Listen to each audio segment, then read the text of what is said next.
Good afternoon, and thank you for joining us for our panel review of 2021 Project Support 1 grant applications.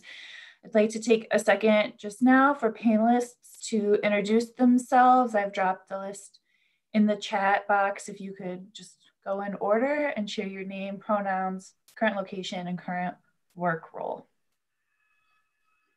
I am Jeff Garrett. He, him, his, and I am basically Flint, Michigan region. And my current work role is I'm a operational support program manager with the State of Michigan Council for Arts and Cultural Affairs. Hi, everyone. I'm Jillian Gora. My pronouns are she, her. I am in Chicago, Illinois. I'm a senior consultant with FMA, which stands for Fiscal Management Associates, and I'm working with nonprofit sector on organizational and financial management capacity building.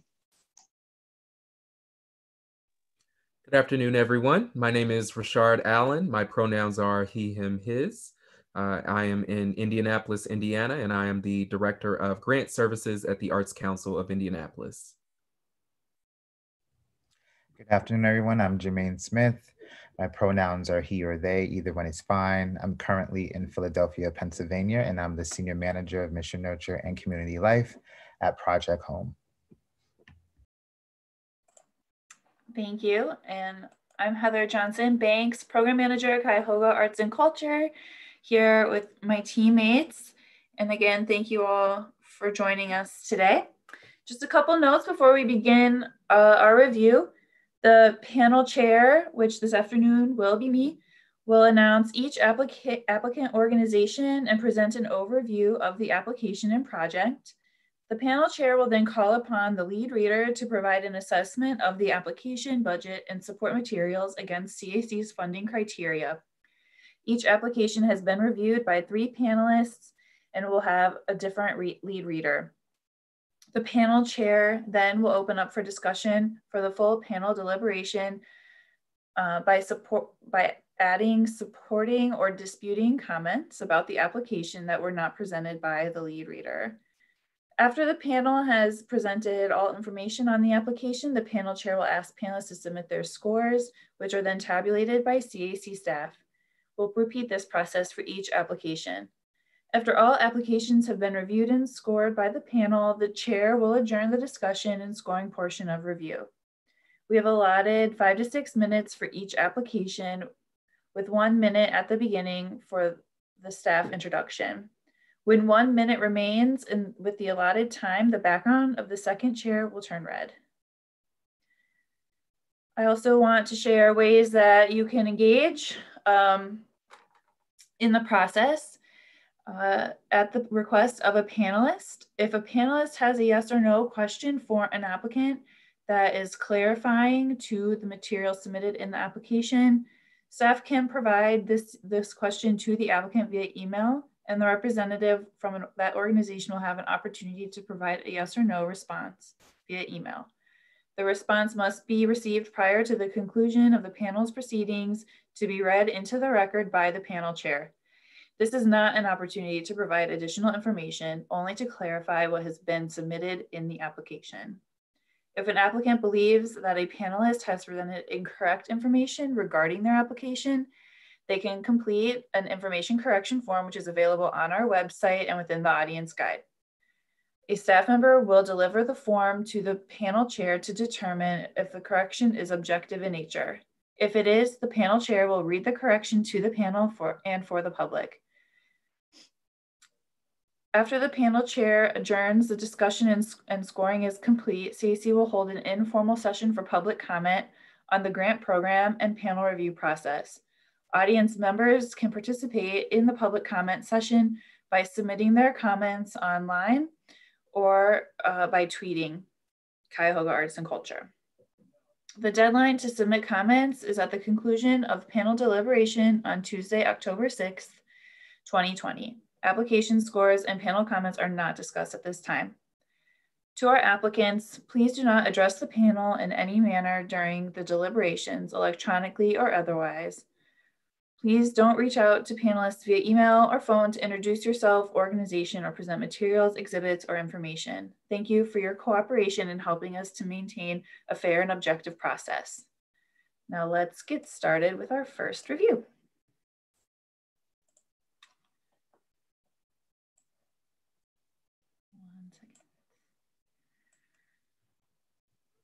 Our first application of the afternoon is number 14 in the order of review, Délices. Délices was formed in 2009 and received their nonprofit status in 2013.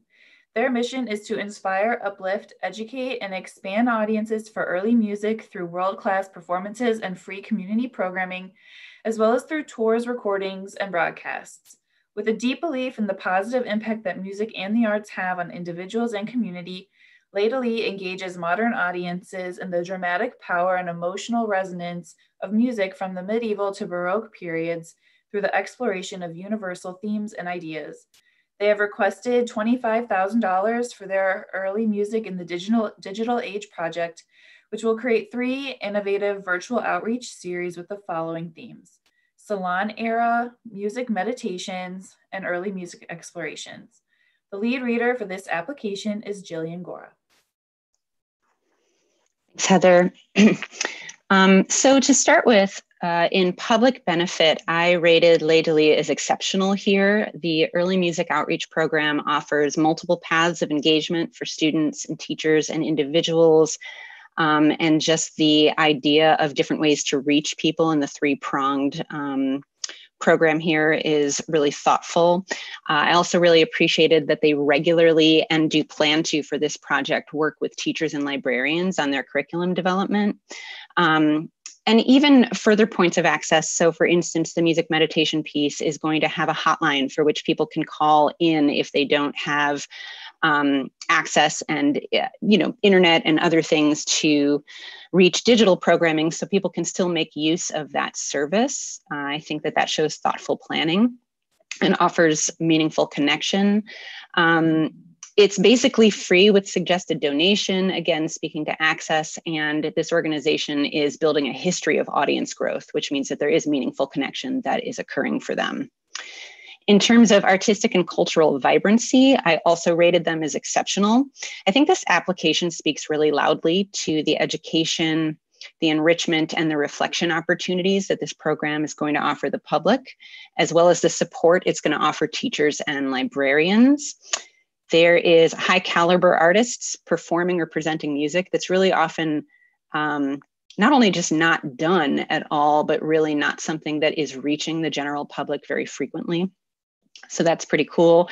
The music meditations piece I thought was just really outstanding. I think that music right now that you can tap into with spoken word poetry, for anyone that wants it at any time, is a really great example of relevant programming for what folks are needing right now in a heightened time of anxiety. And it's also just a pretty fresh, different idea. That said, I think it's not 100% clear how the community informs the programmatic design other than those teachers and librarians, the input from them. And then finally, for organizational capacity, I rated them on the high end of strong here. I think they certainly have, at least they've exhibited that they have a qualified team and board. I think that's evidenced by their growing audience again, and the partnerships and consistent year-to-year surpluses. Also, since I'm a finance person, I go to some other public records and take a look, and I notice they have about 3 months of unrestricted cash on hand, which is really great. I think the project goal of audience expansion and the accompanying success indicators were pretty sound in the application. And I did appreciate the add of collecting qualitative feedback through conversation in addition to audience surveys. I think in general, I saw a theme with all of our review that I just wish I could find more ways, or hearing from organizations more ways than they're tapping the audience besides surveys. So I would put that challenge out there. Thank you. Any new or differing comments from our additional readers on this application, Richard Allen or Jeff Garrett?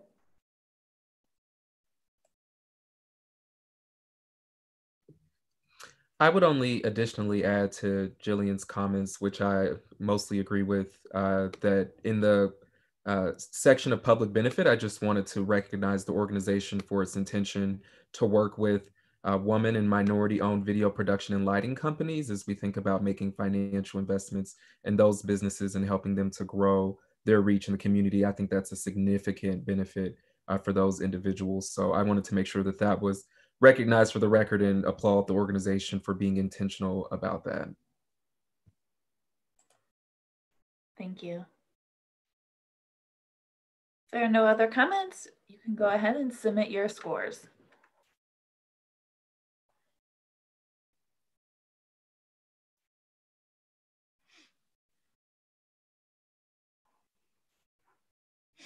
Our next application is number 15, Literary Cleveland. Literary Cleveland was formed in 2015 and today serves more than 600 members and 3,000 individuals annually through their work. Literary Cleveland is a community of writers committed to bringing people into the world of words by providing educational writing opportunities at all levels, promoting new and existing literature of the highest quality, and advancing Northeast Ohio as a vital center of diverse voices and visions. They have requested $17,000 for their Cleveland Incubator 2021 project, which is a multi-day writing conference and literary arts festival for emerging and experienced Cleveland writers. The lead reader for this application is Jermaine Smith. Hi, so thinking about Literary Cleveland's Incubator 2021 program, I rated for public benefit. I honestly was going back and forth between good and strong and decided on strong, but there are some things I do want to point out about this. So I think it's absolutely wonderful that the incubator program serves so many people in Cleveland, Northeast Ohio through free programming. I want to note that in the application, it says Lit Cleveland is an accessible, broad-based literacy organization. And I just want to take a moment to encourage the folks at Lit Cleveland to really dive into accessibility.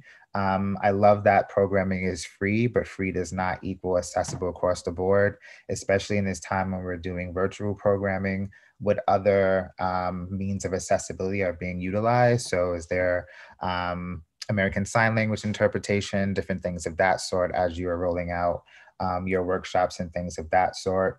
It also says that the organization represents all ages, backgrounds, genres, and experience levels. I would ask that you kind of dive down into that and maybe provide some specifics of the folks that you do serve. Because sometimes it is hard to say that you serve all ages, all backgrounds. There are just so many. So to make your application even stronger and really represent the community that you're serving, just dive down into what the demographics of the folks that are attending your events are. In regards to artistic and cultural vibrancy, also strong, and also across the board, I just rated this project as strong. I do want to say when it relates to the project goal that I would have loved to see something beyond numbers at this point in the project, given the goal of increasing representation from marginalized groups and different things of that sort. It would have been great to see a goal either tied to that or something else. I also am interested in knowing what the engagement plan for reaching more underrepresented groups are. It's talked a lot about intention and even noted that there was an increase of workshop leaders of color from I think 37, 39 to like 51%, which is wonderful. But I would love to see what the engagement plan was and what the engagement plan is moving forward in regards to public benefit and arts and cultural vibrancy. Just how are you partnering with these communities? What organizations are you partnering with to ensure that this representation is there? And again, in regards to budget, organizational capacity, also rated it strong. It does look like the organization is actively thinking about these things and has the funds and the resources to do so, but just want to kindly like push them a little bit to explain that a little bit more in their application, because their supporting materials definitely represented what they are doing just from looking at the themes and the topics of the workshops and the speakers and things like that that they had for their last conference. So just want a little bit more of a deeper dive into the public benefit and art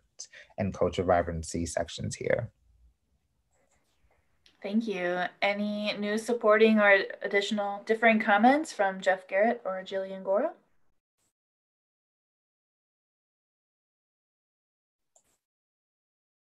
Okay, great. You can go ahead and submit the scores for this application.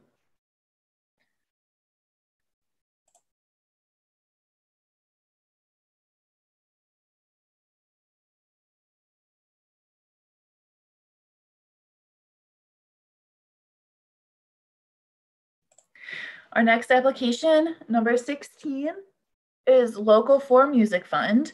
Local 4 Music Fund was formed in 1974.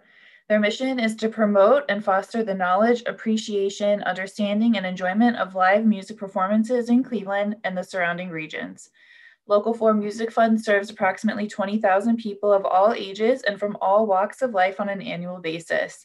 Since 2015, they have administered over $500,000 in performances and education programming, all of which were free and open to the public. They have requested $20,638 for their project called Tuning In, which is a 22 performance virtual concert series featuring regional chamber and small ensembles. The lead reader for this application is Jillian Gora. Thanks. So I rated this organization as good in terms of public benefit. I really dig their repositioning of a labor union as an instrument of community service in general. I think that that's really cool outlook. Providing free programming is actually in their mission, which is a service in itself. And I like that they address safety for the artists and an eventual live audience when they're allowed to have one in their project planning. I thought that they had a really great note about increased levels of communication from audience members during COVID. For example, like in their live stream comments, the emails they were getting, phone calls. So just this kind of reference to increased engagement, but then no detail around it. And I kind of felt I was really hungry for more detail with all of this application. They kind of teased some neat engagement details like the most insightful dialogue they've ever had, or the use of longstanding partnerships in determining engagement strategies, and a sentence around a humbling crash course in what the community wants, but no detail around that. I realize character limits are a thing and it's tough, but gosh, I would have liked just so much more information around the how than the what, or what the impact was, I suppose. For artistic and cultural vibrancy, I rated them as strong. Here in this instance, local artists are going to be used to expose the community to various talent and perspectives.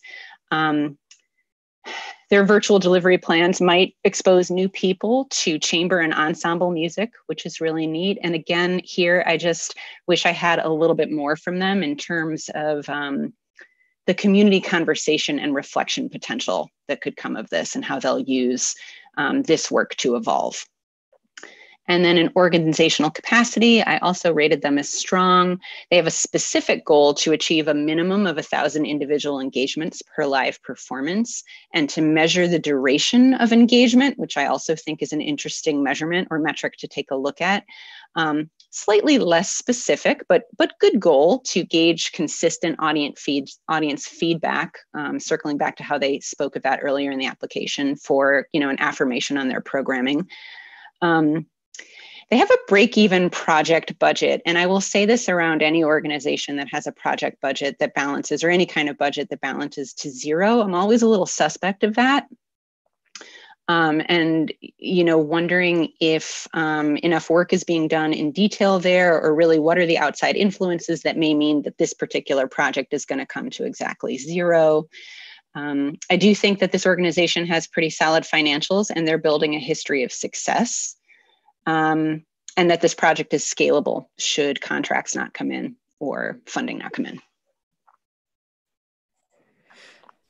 Thank you. Any additional comments on this application from Jermaine Smith or Richard Allen? I will add that I had a somewhat different reaction to some of the things that Jillian referred to in the organizational capacity section.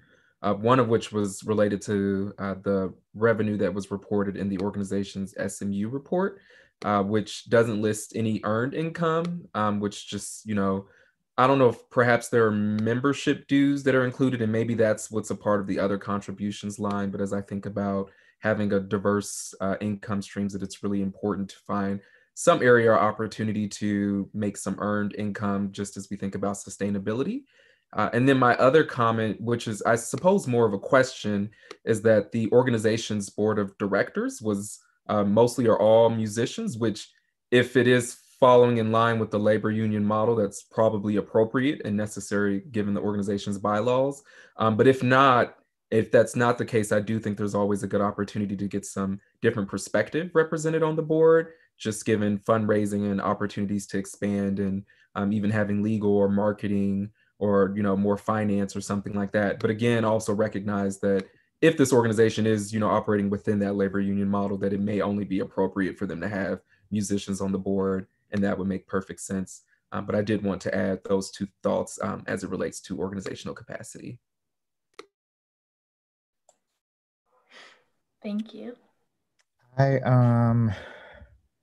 Building off of what Gillian said as far as the desire to know more, it caused me to rate public benefit as fair, as well as artistic and cultural vibrancy, because I just kind of was left at the end of reading through this application just wanting more. I wasn't really clear on what was learned, and that would have made the difference for me.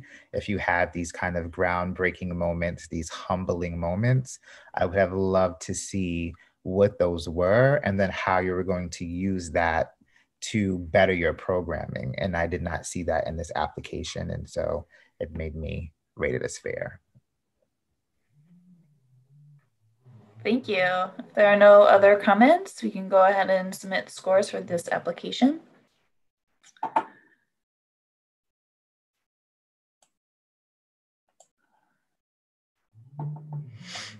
Our next application is number 17, Open Doors Academy. Open Doors Academy was formed in 1992 and incorporated as a nonprofit in 2002. Their mission is to protect, inspire, nurture, and challenge youth to reach their full potential. Operating out of 11 campuses, they have the capacity to serve 400 middle and high schoolers and their families through out-of-school time programs. They have requested $25,000 for their arts and culture summer camps. Funds would support a series of 8-week enrichment camps in visual, literary, performing, and cultural arts. The lead reader for this application is Jeff Garrett.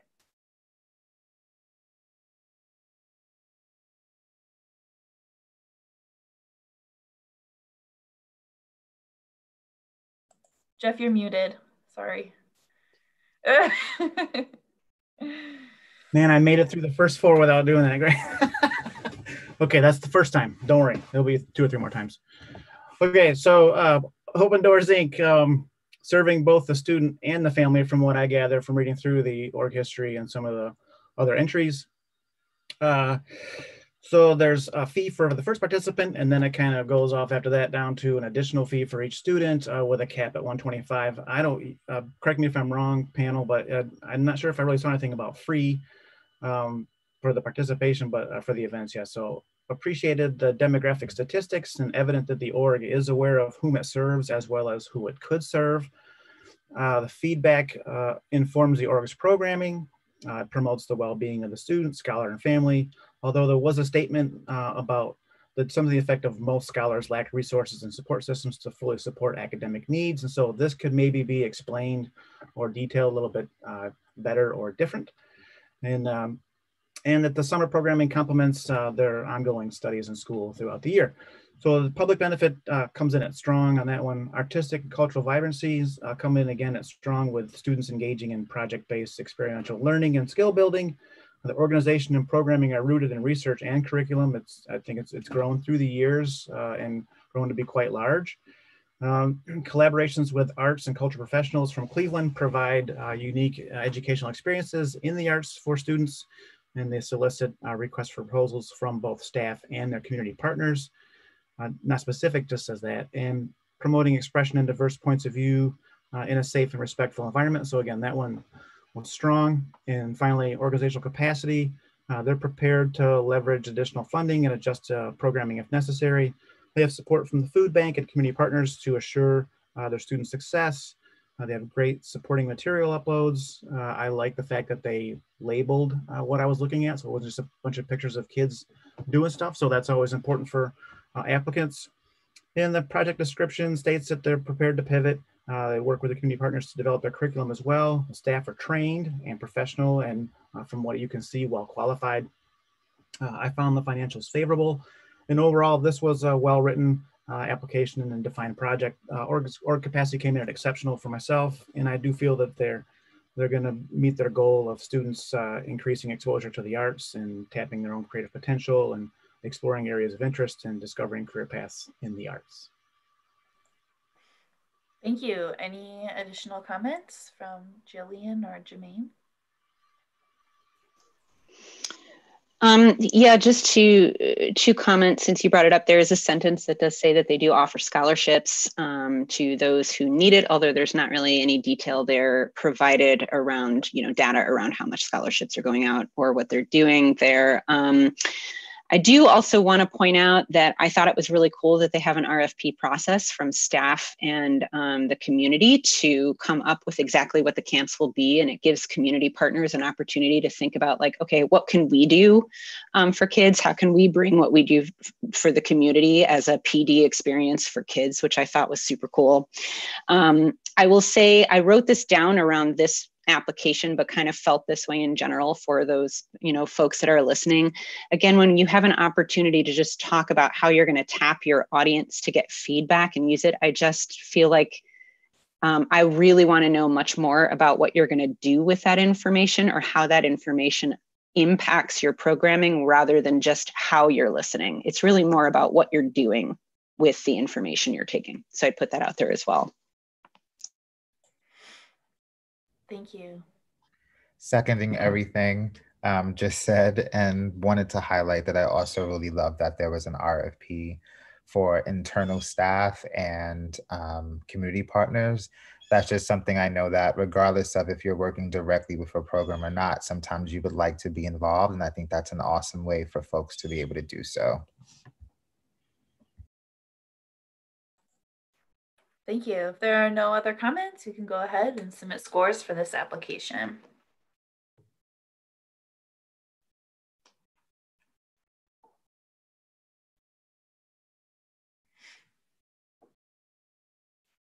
Our next application is number 18, Talespinner Children's Theater.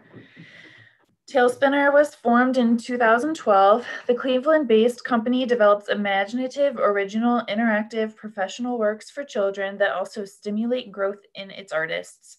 Pieces involve acting, dance, music, and puppetry, bringing arts, excitement, growth, and joy to the community. Talespinner crosses socioeconomic, cultural, and traditional boundaries to bring better understanding by opening eyes, ears, and hearts. Talespinner believes that children are smaller people, not lesser people. They have requested $19,992 for their 10th season flexible education programming. Funds would be used to support the transition to a hybrid digital in-person model for their camps, residencies, and digital tours. Our lead reader for this application is Jeff Garrett.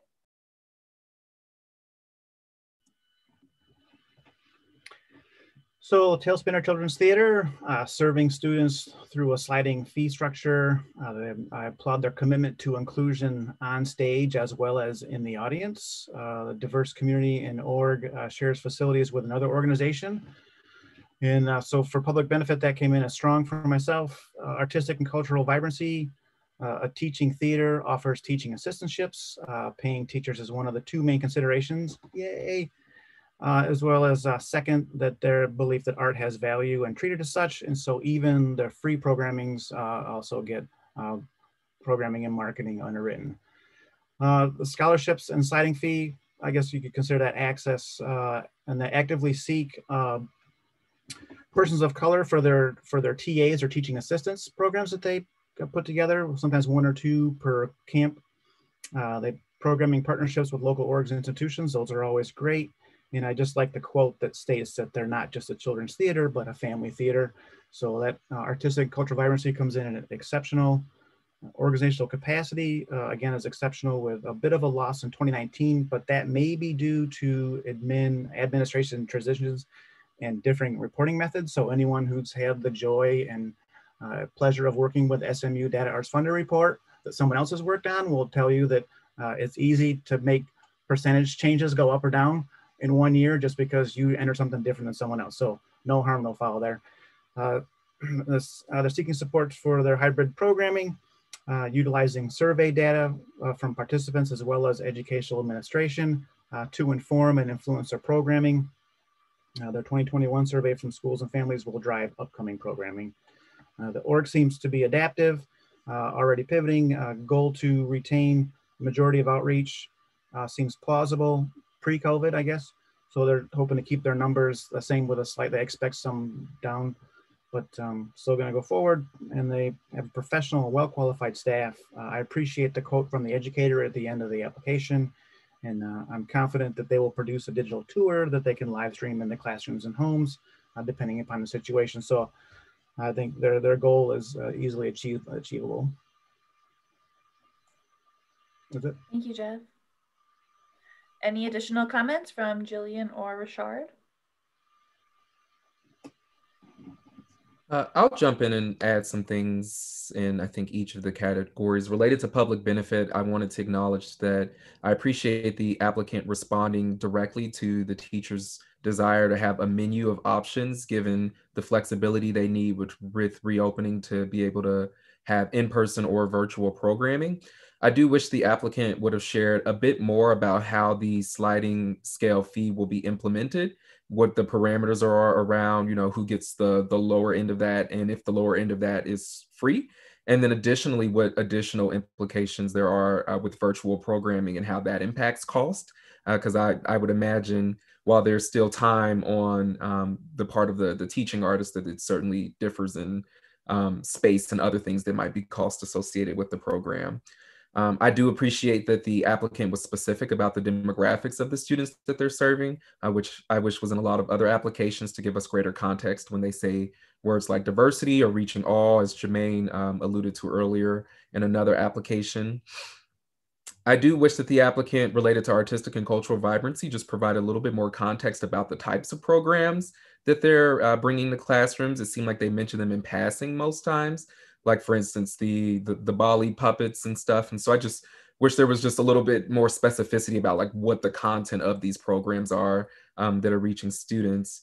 And then lastly, as it relates to organizational capacity, I would encourage the applicant, they mentioned in their response about how they would support the program if funding was not received from CAC to seek a corporate sponsor. And I think that that's a good idea, regardless of if the funds are received or not, and would encourage the applicant, given capacity, to do that in either scenario. And then I also just wanted to note that the board of directors does lean very artistic. So again, as a comment with one of the earlier applications, it would probably help to have some diversity and perspective on the board. And I also think that this would help with the board contributions line because those board donations are pretty low right now at about 2,000. And I think there is an opportunity for growth there. I just want to add that I really appreciated the priority that this organization placed on the transition to virtual service delivery by elevating it to its own project. We really didn't see that anywhere else. And, this switch to virtual delivery is something that almost all of us are doing right now in some way or another with either our programming or our day-to-day work. And it's really a heavy lift. It's not nothing. So I really appreciated the thoughtfulness that they put into elevating this work and the fact that they're going to provide training for folks as well to go with it. So they really acknowledge that this is not just doing the thing you always do in front of a camera, that it's really different delivery. I wanted to quickly add one more note that I saw. This is related to the support materials. I really appreciated the lesson plan for the marionette lesson, I think was what they had provided. Sorry, yes. And I think it used really accessible materials, which was important, especially if kids are doing these lessons at home. I would encourage the applicant to think about the design of those lesson plans so that they're a little bit more kid-friendly, thinking about large font, large pictures, not too many words on one page, so that it could be self-guided or guided with a parent. Thank you.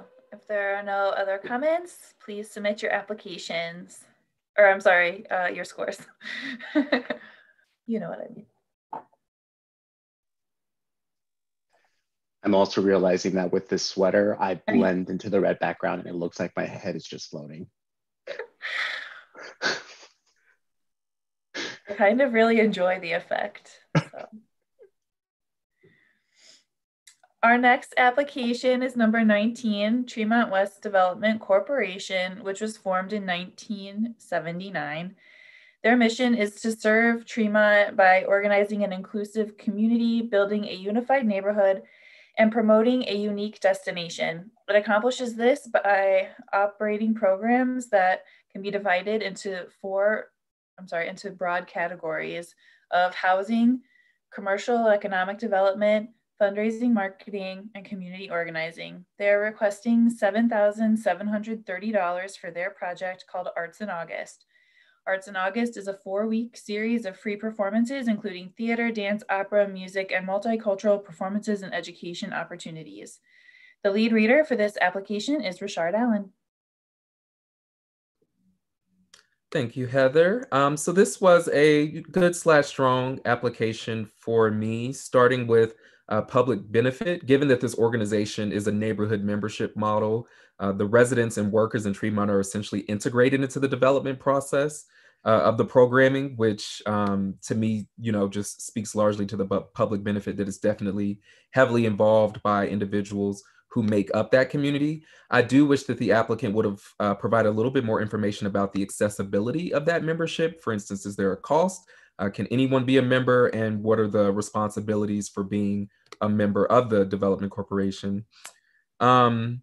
I like that this program draws a lot of attention to the neighborhood so that the people who live there have a sense of pride in their neighborhood, and that programming is offered for free. And I appreciate the statistic about the poverty rate of the neighborhood and would have liked to know a little bit more about those racial demographics as well, just to provide additional context. I think that the organization is doing strong surveying and engagement with participants and residents to ensure that the programming is informed by their preferences. And I like that the applicant very candidly acknowledges the changing economic demographics of the neighborhood, which seems to allude to some possible gentrification that may be taking place there. As it relates to artistic and cultural vibrancy, I like that the project is compartmentalized into pieces that give each discipline dedicated attention. I do have mixed feelings about the 4th week being multicultural. While in some ways it's nice to put a spotlight on minority communities, at the same time it feels like that programming should be integrated into all 4 weeks rather than it having its own dedicated week to say that this is important to us all 4 weeks and for all of the groups that we're booking with. It creates less of an us versus them kind of or interaction between these different opportunities for people to engage with the programs. The question about artistic vibrancy for me focused a bit too much on the credentials of the artistic director and less on how the community is inspired through the programming. So what I would encourage the applicant to rethink that response a little bit. The artistic staff seems to somewhat be lacking in racial diversity, but represents multiple artistic disciplines and brings very strong artistic backgrounds to the work, which I wanted to acknowledge. And I love how in the program that was provided in the supporting materials, that each of the organizations that they're working with are very boldly spotlighted in the program so that it's really about them and the work that they're doing. So I appreciate that the applicant was very intentional about that. As it relates to organizational capacity, they have sound fiscal management of their arts projects, which is good. The fundraising plan is very confident. So I do wish that the organization would have provided a little bit more historical context about the fundraising, just to give us a sense that this is something that they've successfully fundraised in years past. And the board of directors appears very solid with a good mix of perspectives.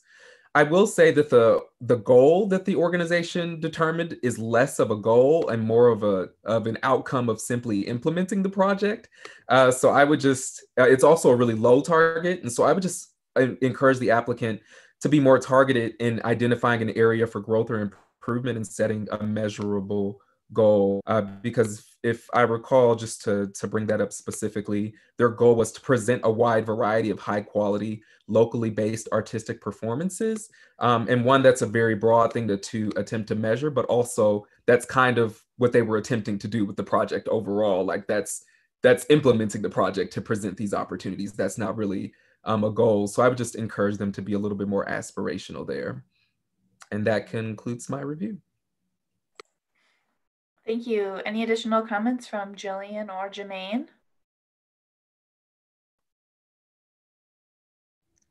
Just want to second what Rashard said about the project goal, as I think it's something just for other projects to think about as well. And also this application referenced a lot about surveying the audience and different folks. And so it would have been nice to also see either results of their surveys or learn more about the process and how they use those survey results to inform their work. Thank you. If there's nothing else, you can go ahead and submit the scores.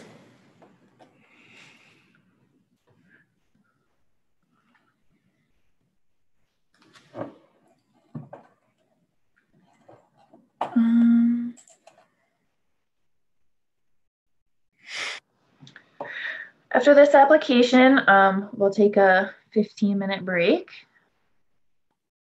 But the next application, number 20, is Aradhana Committee.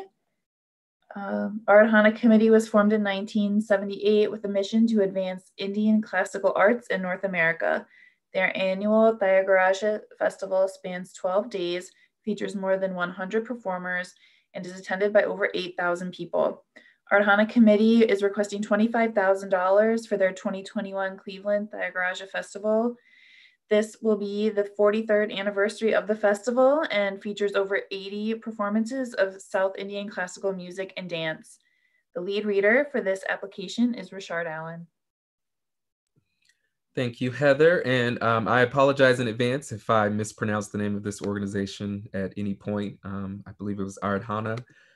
So I think this applicant is operating on a very massive scale, especially given their budget, while bringing a lot of attention back to the city of Cleveland. So I think there's a strong case for tourism and also celebrating the culture of a traditionally marginalized community in the South Indian art form. So I just wanted to start with that and acknowledge the massive amount of work they're doing and attention that they're bringing to Cleveland. There's also strong financial accessibility, given that 3/4 of the events are free, which I think is impressive, especially for an event of this scale, again, of this size, and how many offerings are available to the community.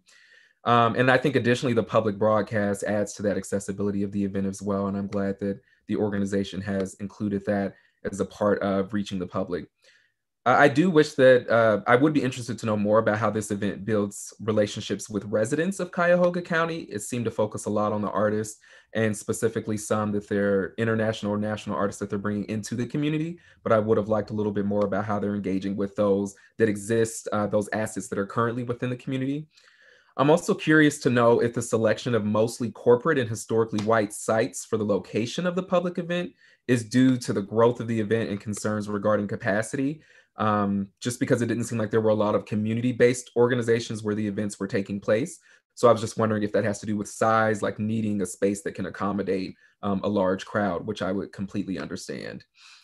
As it relates to artistic and cultural vibrancy, there are an impressive number of performances and global invitations add to the cultural enrichment of the experience. I think the work samples demonstrated how this event crosses cultural boundaries. I would be curious to know, this is somewhat unrelated to those two things, but about the 73% decrease in total classes from 2018 to 2019 that was reflected in the SMU report, just to give a sense of what was going on there. I do wish that the applicant would have expanded a bit more on the how in their claims about how the community is inspired and challenged. I think it's somewhat assumed, but I would have liked a little bit more language about it, just for our clear understanding. And I would add that response focused heavily on the artists that are participating in the program and less so on the audiences. And I think the audiences have just as much to gain from this experience as the artists. So I really would have appreciated some language again about how they were challenged and inspired. Related to organizational capacity, I appreciate that there was a very clear project goal, especially with an emphasis to focus on a more localized PR strategy. They no longer want to be Cleveland's best kept secret, which I think is great. And again, gets to that point of being a little bit more local and investing in that community. Volunteers have kept the event going for 43 years, but given the budget size and large scope of work, I'm curious to know if the organization could benefit from some more dedicated growth in this area, specifically, the hiring of an artistic or executive director to spearhead this work. There's an emphasis on earned income over contributed, which is pretty good for sustainability. And I'm glad to see the inclusion of insurance in the organization's budget from 2018 to 2019, which is really important. Their response to their plan for raising matching funds could have had a little bit more specificity or provide examples of who some of those previous supporters were. And I also would have been interested in knowing how much marketing is increasing, given their goal of increasing, public relations with the local community. So that budget line, I just would have liked to know if there was an increase from years prior. It would have been nice to know what some of the core competencies are for the board of directors beyond what their role is for the event. Again, are these people with marketing expertise or finance or legal or whatever the case may be? That just would have helped provide some additional perspective. But overall, I thought it was a strong application, a very dedicated board of directors for this to be volunteer led. And I commend the organization again for the work they're doing to spotlight this artistic form and to bring attention back to the city of Cleveland. Thank you. Any additional comments from Jeff Garrett or Jermaine Smith?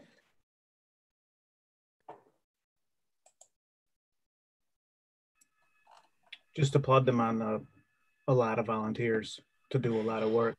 That is nice. Mm-hmm. I just want to make note, because I think this comes up sometimes when we see volunteer-led organizations. When I read this application, the same thought came to mind as like at the budget size, they could benefit from an artistic director or something like that. At the same time, didn't want to dictate what might be a cultural decision to be volunteer led. And so want to make space for organizations that are applying that if this is something that represents your community culture, your ethnicity, kind of like whatever that is, then also to possibly highlight that in your application, because it will be something that is considered sometimes by folks that, it's just a whole bunch of volunteers. How are they maintaining this? But if this is a community decision, I think it's important to put that in there so we can understand and also just appreciate the fact that for this number of years, it was an intentional decision to keep this volunteer-led. Thank you. There are no other comments. We can go ahead and submit scores.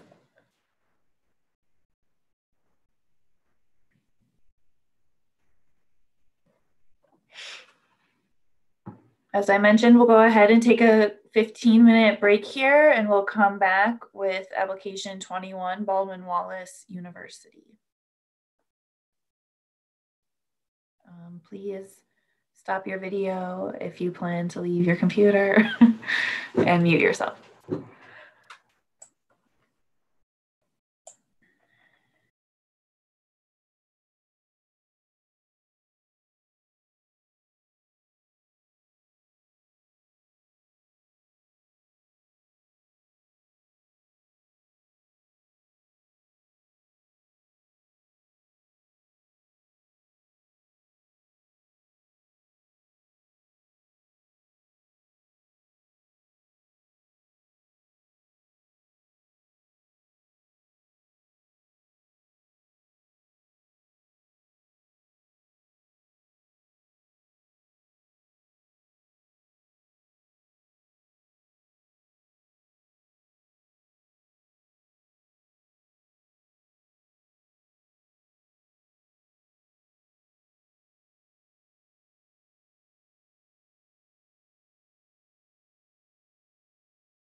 Hello, welcome back.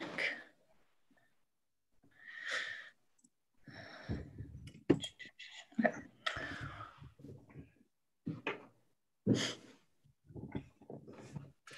The application that is up next is Baldwin Wallace University, number 21. Baldwin Wallace was formed in 1845 with a mission to be an academic community committed to the liberal arts and sciences as the foundation for lifelong learning. Its community arts school was established in 1976, offering private lessons, classes, and youth orchestra ensembles. They are requesting $25,000 for BW summer arts programs. Summer arts programs are a portfolio of weekly themed in-person day camps and virtual classes for students in grades 4 through 9 throughout the months of June and July. Students can choose to engage in dance, music, theater, and visual art programs with expert faculty and professional guest artists. The lead reader for this application is Jeff Garrett. So Baldwin Wallace University, fee-based organization partners with foundations to offset costs and provide scholarships. By the entries from the applicant, I'm guessing that this is probably for the 4 areas that they seem to talk about or pull from, maybe outside of the metropolitan area, but then they also partner with Cleveland Metropolitan School District and local foundations to involve students from Cleveland who, to paraphrase, may not have financial capability. Okay. But I'm just curious as to how these students may be identified or engaged or recruited. I did not note any free programming other than scholarships, but the performances are free and open to the public as well as live streamed. Virtual programming, I think their hopes may increase their reach, even they speak of national. And talk about open and accessible to all students and working with partners to broaden reach, but I feel like I need more info. Public benefit was strong. Artistic and cultural vibrancy was good. I would applaud them for their efforts in developing a youth advisory board to inform their programming, but also for the advisory members themselves. What a bonus to get some good professional development, some training. Often involve parents and educators in the planning process, but I didn't really hear how often, other than the term often. Performances live streamed, I said that again. And engaged in local and national renowned artists to work with students. And so artistic cultural vibrancy comes in at good. Organizational capacity. So when I first, you go through the documents, you're looking through it, and right off the bat, I was like, whoa, multi-million-dollar losses in the budget. This cannot be correct. I'm guessing they probably submitted the entire organization's budget, and that's why we have the $6 and $7 million losses. So I later clarified that in the fund report entry. Supplemental material docs with 3 links, and then there was another supplemental drop down with the same 3 links, so kind of a waste of space or time. Wasn't clear on some of the things in the beginning, but they were described later on. Professional staff is a series or list of names and pedigrees. With the first few, that I could note that there were some roles assigned to them, but not too much detail. And this is just curious, not affecting score, but if your university, I've just wondered if any of the college's student body is involved with this at all, either behind the scenes or with the production or anything, just curious. Or is it just all faculty and then the students that are participating in the program? And then the goal, I'm confused on the goal and on the measuring of the outcomes, just because it refers to preparing a role program, which I didn't see anywhere else, so I don't know that much about it.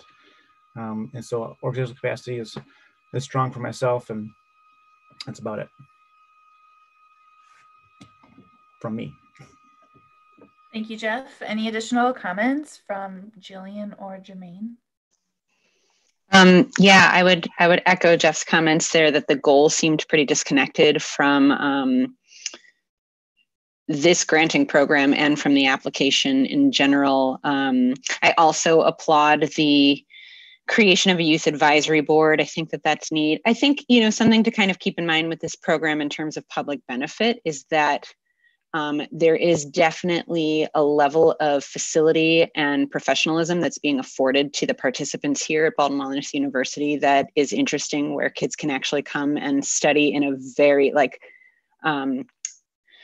There's professionalism everywhere. I'm literally talking about the equipment and facilities, right? The kids have access to at BW. So I think that is something. I think from artistic and cultural vibrancy, I would really challenge this project, this program, to think about like, what ideas are you playing with right now to really comprehensively challenge your community, the program, and your participants? I think it's great. It's fine as what it is. I think the masterclass for a couple of your camps is really, really cool. But how can you just use your resources and leverage them to just broaden that community impact? That'd be my challenge here.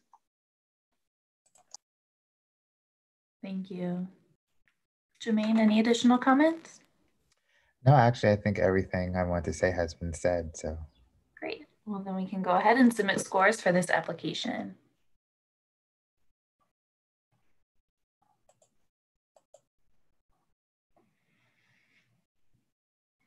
Our next application is number 22, Brite Cleveland, which was formed in 2012 and received its nonprofit status in 2016.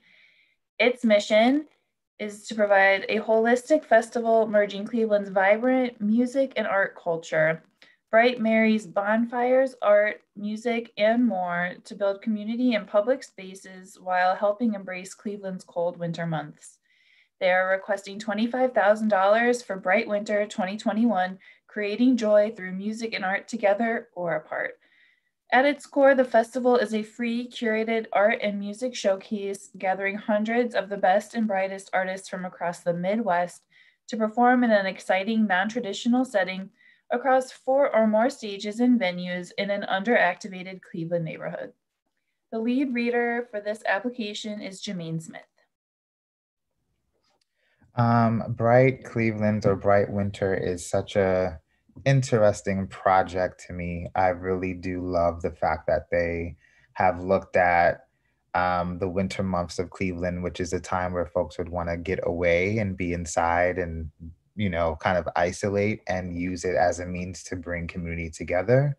And from the application, it looks like they have given great thought and attention into what that looks like, and making sure that the festival is open and accessible to people. I appreciated their use of language throughout this application. So for example, in regards to the Flat West Bank neighborhood where the festival was held, still of course worked because it's like overlooked and underprogrammed by who, but it's still better language than a lot of people use when referring to neighborhoods where they want to do programming at. But again, the interrogation is overlooked and underprogrammed by who. I think that would take just this project and language to another level. I do appreciate that they said the festival was built with community and not just for it. And they were able to lay out ways in which that was done. So engaging participants in the early planning stages, having 50 diverse community members to provide feedback on music submission. I really like that. Their increased focus on improving physical accessibility for folks who are differently abled or have, you know, some barriers to mobility. The event is free to increase accessibility. So again, they weren't relying on the freeness of the organization to say it's accessible, but I see that they have been really thinking through what accessibility means. And so appreciate that in regards to public benefit. Also love that they hired 3 music liaisons to increase diversity and to find new talent in folks. Again, all of the volunteers appreciated their goal of the project, which is to find at least 6 new partners and looking towards minority and women leaders in neighborhoods.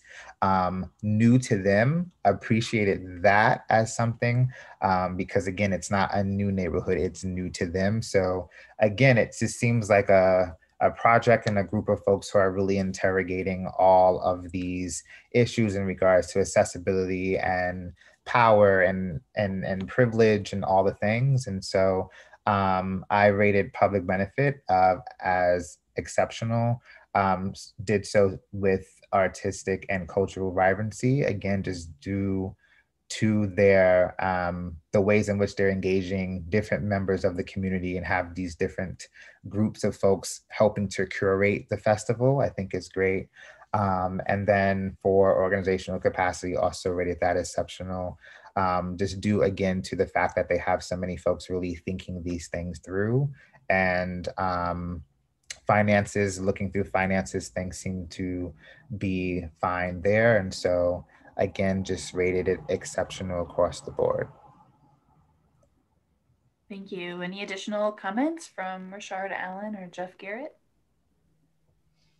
Just to echo their concerted efforts in accessibility and mobility throughout their events. And then also their encouraging artistic and culturally diverse groups to apply and participate. Good stuff.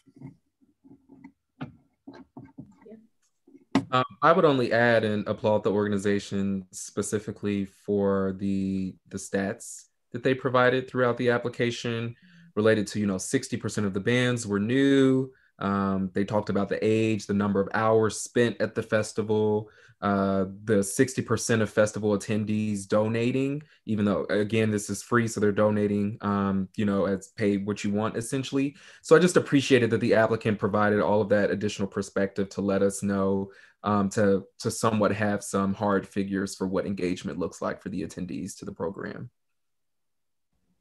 And really quickly, also want to note the fact that the festival is the subject of the new music course at Baldwin Wallace University, who we just talked about a programming of theirs.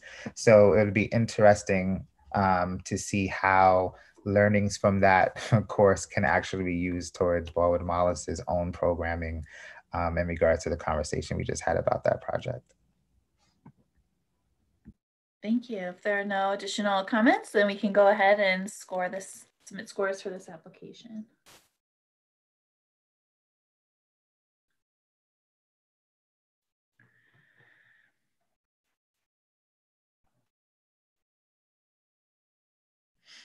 Our next application is number 23, Cassidy Theatre, which was formed in 1974 with the mission to enrich the multicultural life of the greater Cleveland area by providing a diverse theater arts program that entertains, informs, and educates. Cassidy Theatre is entering its 43rd season, offering productions ranging from classic dramas and slapstick comedies to modern Broadway musicals and whimsical family fare. They are requesting $22,000 for their 2021 season, which will include 6 full productions. The lead reader for this application is Richard Allen.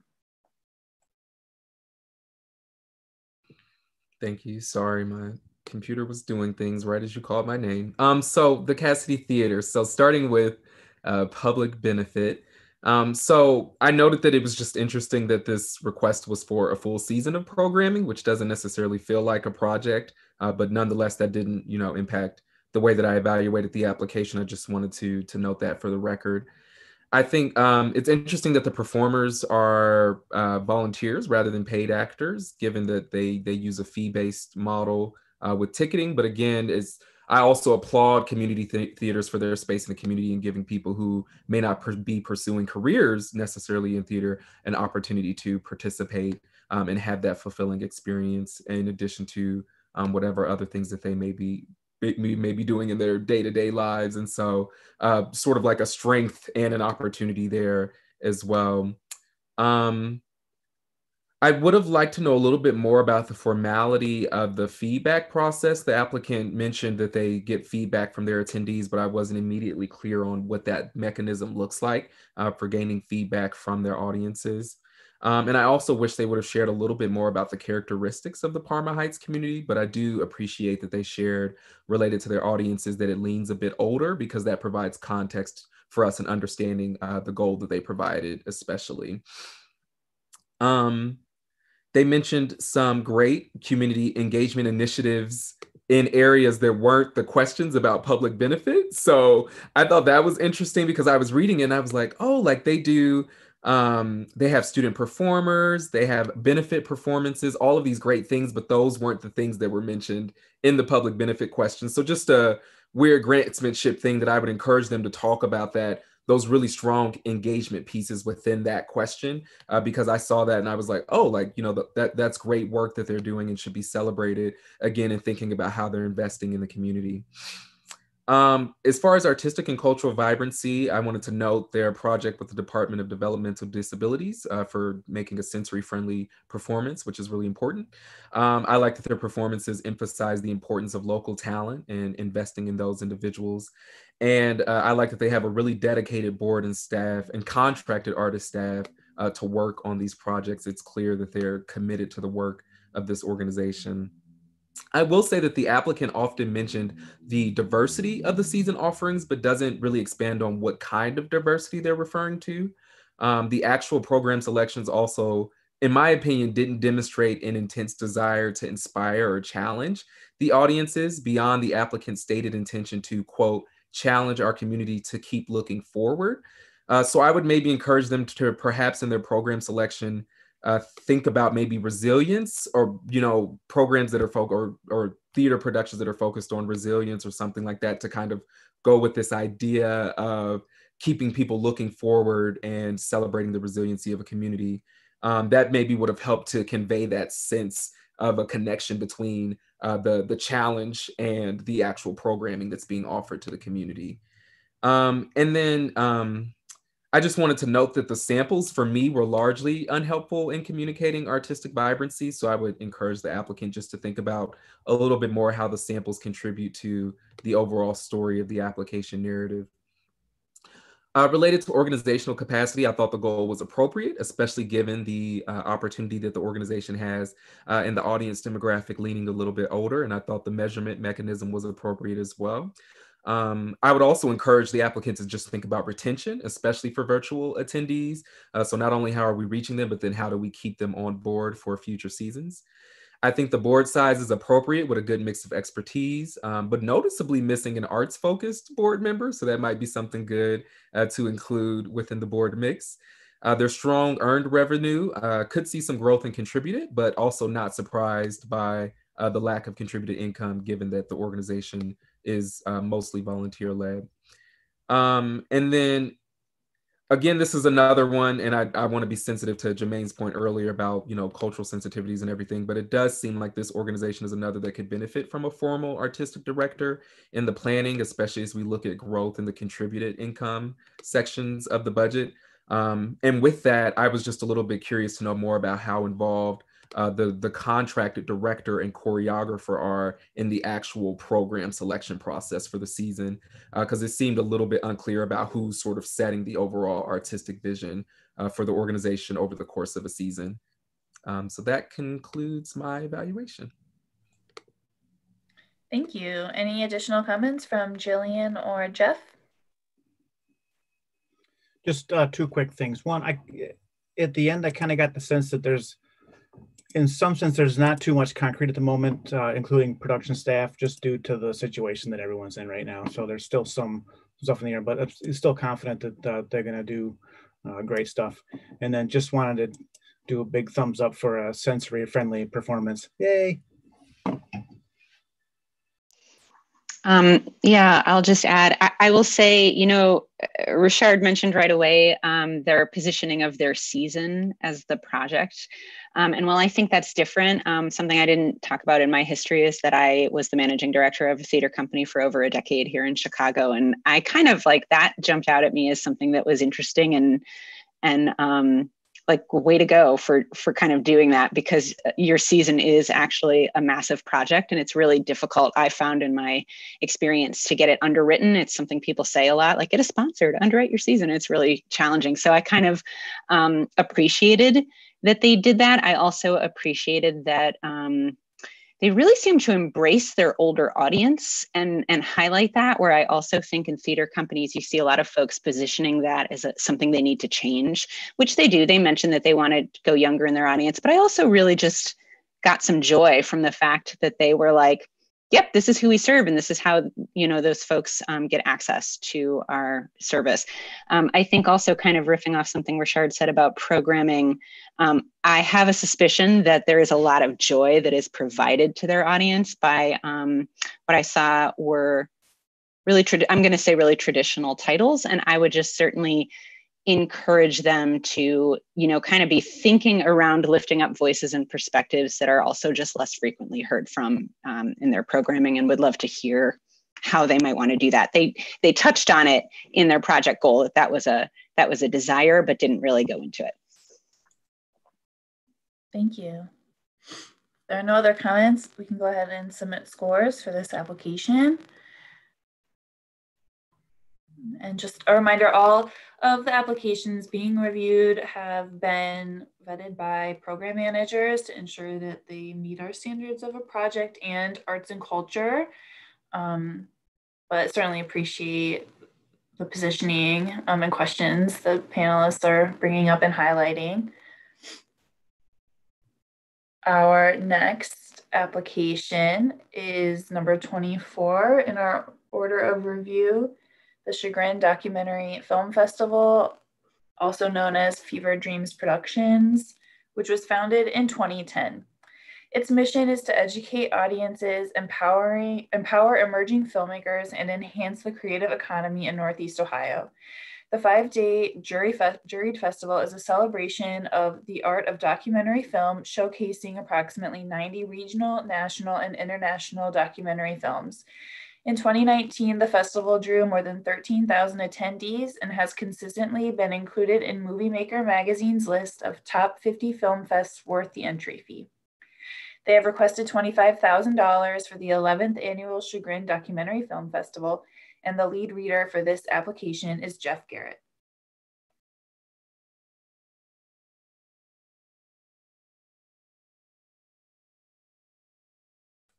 Jeff, you're on mute.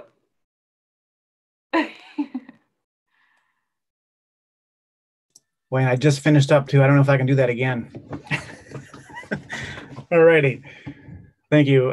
Film Festival in and around Chagrin Falls area is an interactive platform to highlight storytellers from the world.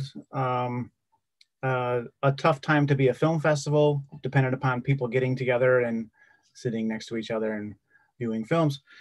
But they have taken it to the virtual realm and have plans down the road as well, if necessary. It's fee-based with many of the events free. I think the majority of them are free, but for $10 you can get a ticket. So I think that's doable.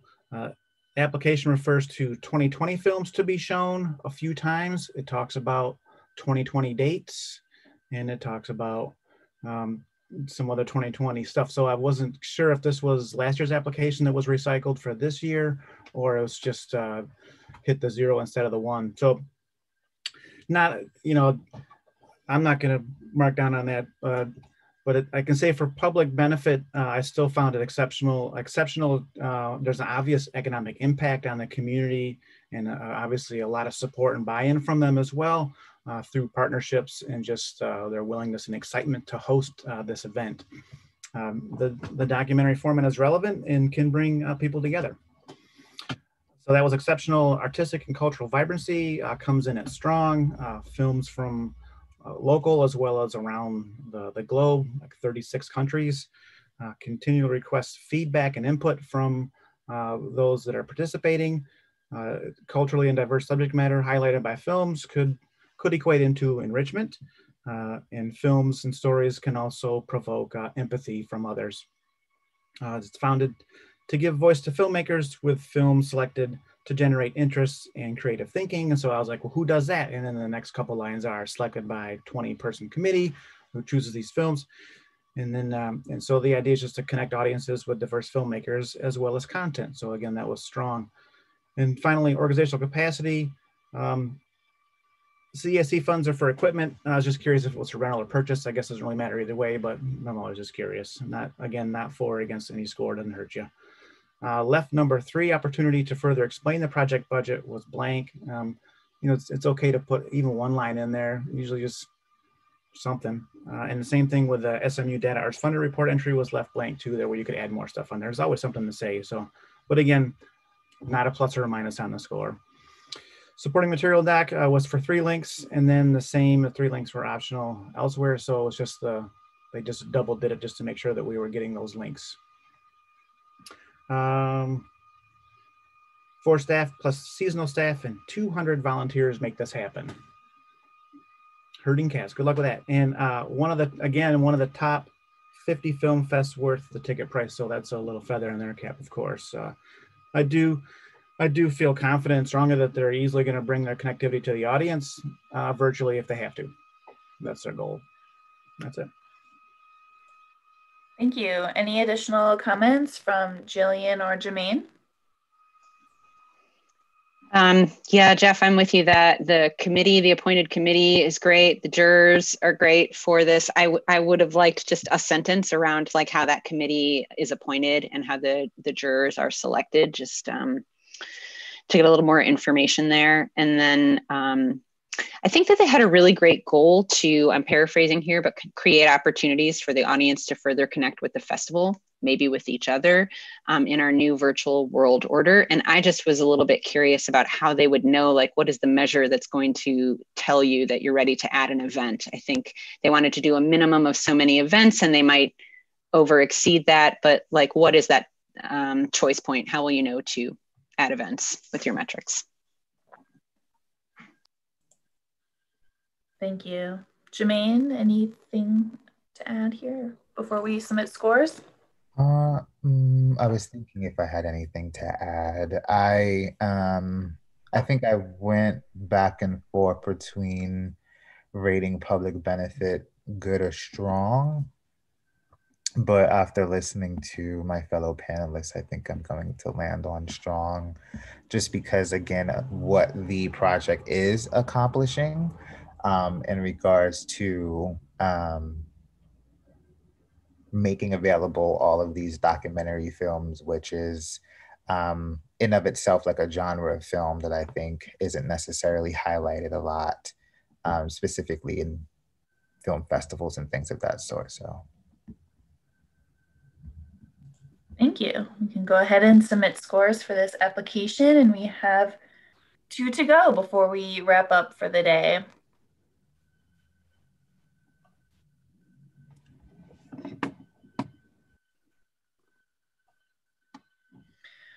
Our next application being reviewed is number 25, CityMusic Cleveland, which was founded in 2004. Its mission is to develop audiences and build communities through the arts by presenting the finest quality performances of classical repertoire, eliminating the twin barriers of high ticket prices and unfamiliar venues, working with neighborhood leaders to enrich the cultural offerings of their community. CityMusic Cleveland is a professional chamber orchestra founded to perform free concerts throughout Northeast Ohio and present free concerts in neighborhoods that lack access to classical music. They are requesting $25,000 for their project entitled The New World Revisited, which will include 4 concerts featuring a commissioned work by jazz bassist and composer John Clayton. The new work, entitled Home, is inspired by African-American influences on Dvorak's New World Symphony. The lead reader for this application is Jeff Garrett.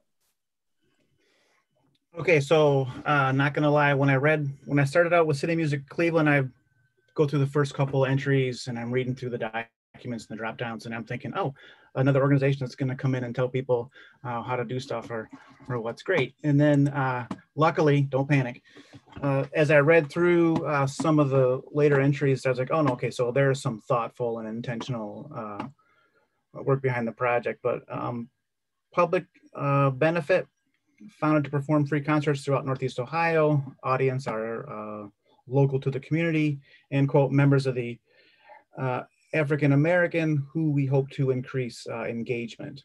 And so I don't know what to say there. I'll let my panelists come in on that one. Working on efforts to have musicians representative of the community served. And so I saw that pop up a few different spots in there.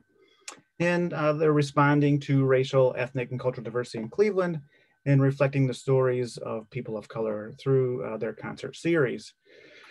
So Community Engagement Committee, they have a Community Engagement Committee that consists of neighborhood leaders and members from the organization that are assisting in creating meaningful experiences. So public benefit for me was strong. Artistic and cultural vibrancy, again, to quote, forging relationships, fostering community arts involvement, offering programs. And so they're commissioning a new work and plan to restage a canceled project. And so the project illuminates African-American influences on classical music, specifically to Dvorak, or is it Dvorak? Dvorak. And the centerpiece project is a commission of jazz bassist and composer John Clayton to write new works, or commissioned to write these works, how African-American influences on his work and the New World Symphony. So it's seeking to expand music beyond Eurocentric roots to include diversity that has influenced, and seeking program choices and musicians to amplify voices of the community served and represent them in classical music. So artistic and cultural vibrancy, strong. And then organizational history states free concerts in neighborhoods that lack access to classical music. Maybe on the line there, I'm pretty sure that there's classical music and there's definitely access. So that could be restated. And so I guess the question there to follow up was, are the community's neighborhoods involved? And it says so earlier in other parts, but I just didn't like that statement. So there was a jump in revenue due to reporting style change. Talked about that earlier with other applications in SMU Data Arts. I appreciated the breakdown of each area and region that performances are in. This may show some understanding of who and whom the organization is serving, or again, could serve. The goal is commendable to include diverse artists and composers and influences. I thought the staff was professional, and there was no response for additional info about the project. And again, it doesn't hurt to put even a sentence in there, but leaving stuff blank just kind of feels like you just gave up. Not really, but you just, so put something in there. And the goal, they can achieve their goal to widen perceptions of classical music in Cleveland. That's it. Thank you. Any additional comments from Richard or Jermaine? Sure. So I had a lot of similar comments, but maybe they were reflected a little bit differently in the way that I evaluated the application. I first want to note, since Jeff mentioned this at the end of his review, that about the sites of the performances, and please help me if I've missed it, but I saw that they listed the sites and the neighborhoods that they were targeting, but for me not being from Cleveland, I didn't necessarily know if those were in alignment, like the location of the events and the neighborhoods that they were targeting. So again, I might have missed this in mine, so please do correct me, panel, if I'm wrong, but I just would have liked, a sentence to say that like each of those locations are within the targeted communities that they're pursuing with this project. As it relates to artistic and cultural vibrancy, I had a very different reaction to what this organization is planning. And I did want to commend them for working with a well-renowned African-American musician and spotlighting local musicians of color. But I think that it's curious that they chose to center the project on the music of a non-Black composer with Dvorak, especially given their stated intent to, I quote, expand the conception of classical music beyond its Eurocentric roots. I think if that's the goal of the project, that there could have been an opportunity then to highlight an African-American classical composer instead, rather than highlighting a white composer who was just influenced by African-American sounds. Additionally, I think that it wasn't completely articulated why this would be particularly relevant to the targeted communities. And I don't think the applicant provided a lot of information around the outreach activities that would make it relevant or significant or something that they would want to attend beyond being seeing people on stage that look like them. But engagement has to go beyond that. It can't just be that they look like me. It also has to be why should I care about what they're doing, essentially. And I feel like that piece was missing. And overall, it just led me to wonder how this project will, and I quote, respond specifically to the racial, ethnic, and cultural diversity present in the greater Cleveland area. Again, I think everything just seemed well-intended, but just not a lot of thoughtfulness in the design of the project. And I would just encourage the applicant to think about, again, as if you're wanting to highlight and promote the contributions of composers of African descent to classical music, that it just seemed like it would be a better opportunity to then highlight a composer of African descent as a part of this project. And I think that was all that I had to add. I did note some concerns about there not really being much earned revenue. And the organization is pretty dependent on contribute or foundation support. So just some concerns related to sustainability there. And then lastly, related to the project goal, it didn't seem like the goal and the way in which they wanted to measure the goal were in alignment. Using attendance data to track a change in perception, those just don't line up to me necessarily. So I would just encourage the applicant to think differently about how you can track the audience's changes in perception. Thank you. Going to the project goal, I felt like it was actually two goals, because they had one as far as like engaging communities of color, and then just kind of overall attendance. And so I would want them to break those down and focus on one or the other. Also building off of what Rashard said, as far as like the choice of the work, yeah, I had tension with it too, because again, it was like good intentions, but at the same time, it's kind of highlighting something that a lot of Black communities and communities of color talk about, which is European or white artists being influenced by Black culture or people of other cultures, and then using that in their work. And so part of me was like, you're getting there, but not sure if this was the exact work for you to choose, because it's just highlighting, unless you're going to talk about that.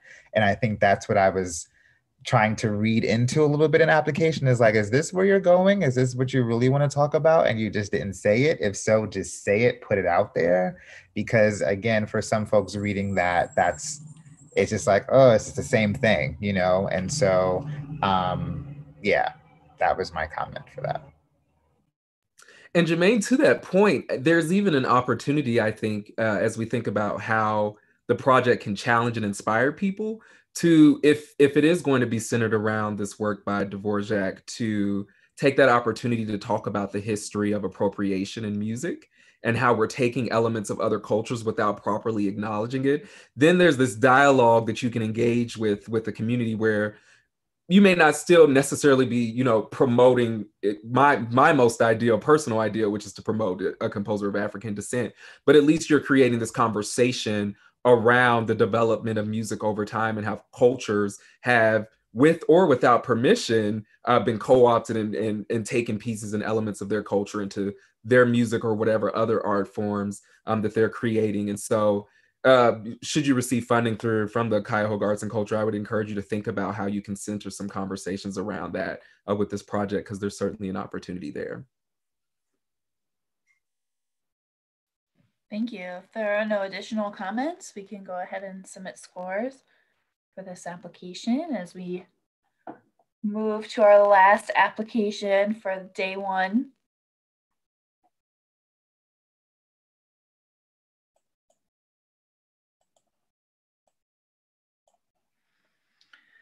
Our final application for today is number 26, Cleveland Arts Prize, which was founded in 1960 with the mission to identify, reward, publicly honor, and promote those creative artists whose original work and accomplishments have set a standard of excellence to which other artists can aspire. To recognize the contribution of individuals and organizations that have expanded the community's participation in the arts and helped make the region a more hospitable to creative artistic expression. They have celebrated the contributions of more than 350 artists, cultural leaders, and organizations since their founding. They have requested $25,000 for their project entitled Past Masters, a year-long celebration of 60 individuals with ties to Cuyahoga County who were doing significant or nationally recognized work before the Arts Prize was established, and thus never had the chance to be properly honored by the community whose cultural life and reputation they enhanced. Those honored through this project will encompass all disciplines of work. The lead reader for this application is Rashard Allen. Thank you, Heather. So the last thing you said in your summary of the organization is one thing I really appreciated, which is that it is open to all artistic disciplines. And just in reading the name of the organization, I just automatically assumed that it was visual art. So I really enjoyed the surprise of learning that it was open to other artistic disciplines. Related to public benefit, I like that the events are planned to be free and also offered virtually. Of course, there's certainly some other opportunities to think about accessibility there, but those are two, nice ways to make the events accessible, at least financially and at a distance for those who are still concerned for public health and safety reasons. And I like that this event is specifically focused on bringing attention back to those individuals who weren't properly recognized because the organization just wasn't in existence yet, or they perhaps just whatever they were doing at the time wasn't respected by the organization's leadership at the time, whatever the case may be. I love that it's taking an opportunity to look back on the past. In a way, I feel like the program, at least the way that it was described, leaned very academic, and there's not anything necessarily wrong with being academic, especially if that's your targeted audience. But in a way, in some ways, it seemed like it was positioned in a way that could become inaccessible in some ways, and I'll expand on that. But essentially, I wish they would have expanded more on the audience members to the events that are taking place. I see that the project is very relevant to past jury members, and the applicant mentioned the past jury members several times, which is valid, of course, and it's very important to those historics and academics and other individuals and performers and artists who have been involved in the process. But I really would have liked to know a little bit more about what's the stake that your normal or average audience member would have in the event. And if there isn't one, perhaps then they, shouldn't be considered sort of a part of the community or audience that you're trying to reach through the program. I think I would also be interested just in knowing a little bit more about the demographics of the recipients of the awards in the past. And I do think that the applicant could have expanded a little bit more on the preferred sites of the events and also how those contribute to the accessibility of the event. As it relates to artistic and cultural vibrancy, again, want to acknowledge multiple arts disciplines. There's a good mix of programming, and the artistic team appears to be very, very solid. In thinking about the accessibility of the programming, I mentioned that it may be appropriate for the applicant to think beyond historians and educators, perhaps by engaging community members in a dialogue about how these cultural outputs are relevant to your everyday resident, just to bring it down to earth a little bit more. And I'm still missing, again, a little bit of why the audience will want this or care about this. So as it relates to like inspiration, like what's inspiring them to want to go and be a part of these events. I really wanted some additional language about that. And honestly, I think, unfortunately, the support materials for me were a little unhelpful in communicating that artistic and cultural vibrancy. So I would just encourage the applicant to rethink how those materials contribute to the overall story. As it relates to organizational capacity, I think the goal and the goal measurement or the success indicator for that were sound. It seems, just based on their responses, that they're largely dependent on this request to Cuyahoga Arts and Culture, and with a somewhat solid plan to address a potential gap. So I've just encouraged leadership to think through that a little bit more. It would be nice to know what industries or competencies the board members have. They're operating on multiple losses, I noted, which I'm sure some could be related to COVID-19, and I want to be sensitive to that, of course. I wish the applicant would have expanded on the change in single ticket sales from FY16 to FY18 that was in the SMU report, especially given the large growth in foundation support. So I don't know if that meant that you could offer more events for free or whatever the case may be, but it would have been nice to have some of that context in the narrative. And then also, I was just curious about the significant drop in audience numbers in the SMU report. Maybe they submitted the wrong data, but it didn't look like they were reporting on COVID years since they said FY16 and FY18. So I was just a little bit curious about what that drop was and would have liked an explanation for that. And that concludes my evaluation. Thank you. Any additional comments from Jillian or Jermaine?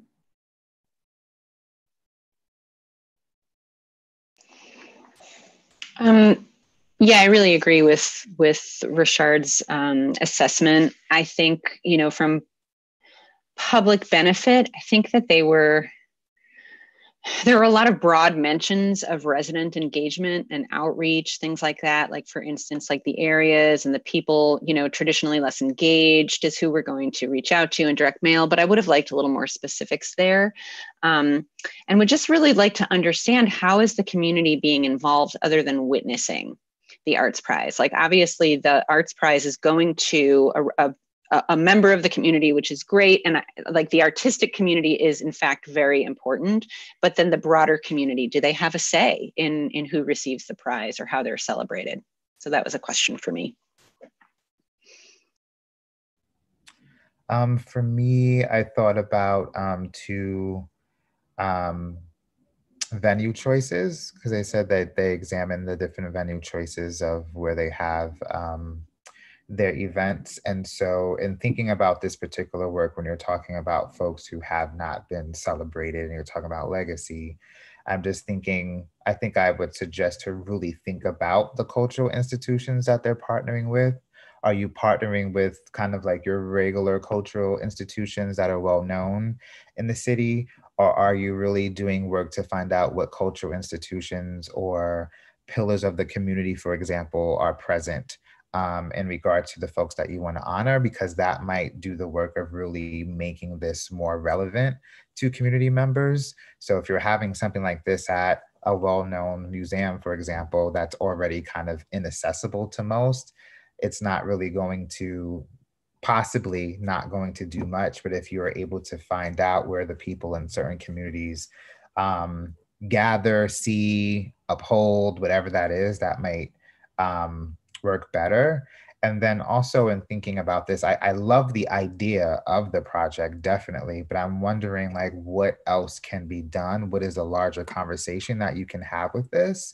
Can you talk about erasure, for example, erasure of women, erasure of people of color, women of color, do all the breakdown, because there are reasons why there are people on this list that we do not know about, that have not been celebrated. And so I think another way, again, to add to the artistic and cultural vibrancy is to really dig into that, as well as the public benefit, because it then opens up a conversation and also can inform how the prize moves forward and navigates things like this a little bit better. And so I would kind of strongly encourage the folks of the Art Prize to think about that. Thank you. If there are no other comments, we can go ahead and submit scores for this application.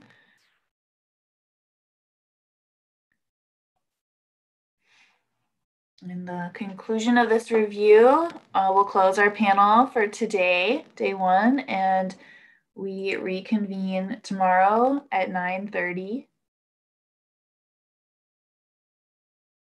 Thank you for joining us today.